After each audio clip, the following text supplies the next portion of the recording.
ఈరోజు కొంచెం బిర్యానీ చేస్తున్నాను. చెక్క, లవంగాలు, పచ్చిమిర్చి, ఉల్లిపాయలు వేగనిచ్చాను. బాగా వేగాక మసాలా పేస్ట్ వేసుకోవాలి.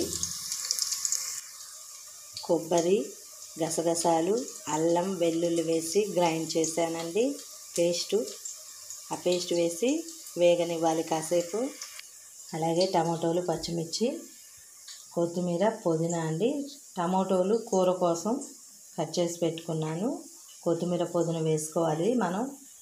కొబ్బరి, గసగసాలు, అల్లం, వెల్లుల్లి పేస్ట్ వేసానండి. బాగా వేగనిచ్చి అప్పుడు కొత్తిమీర, పుదీనా వేస్తాను. బాగా వేగుతుందండి. ఇప్పుడు కొత్తిమీర, పుదీనా వేద్దాం. కొత్తిమీర, పుదీనా వేసానండి. వేగనిద్దాం.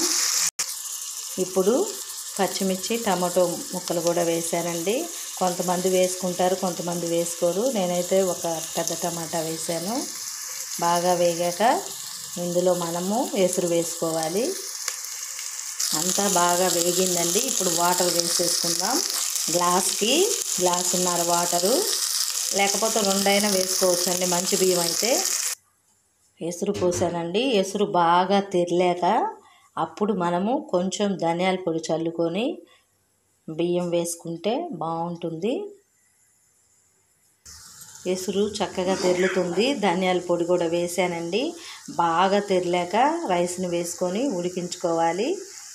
తర్వాత ఉడికినాక పైన కొత్తిమీర, ఉప్పు కూడా వేసానండి నేను.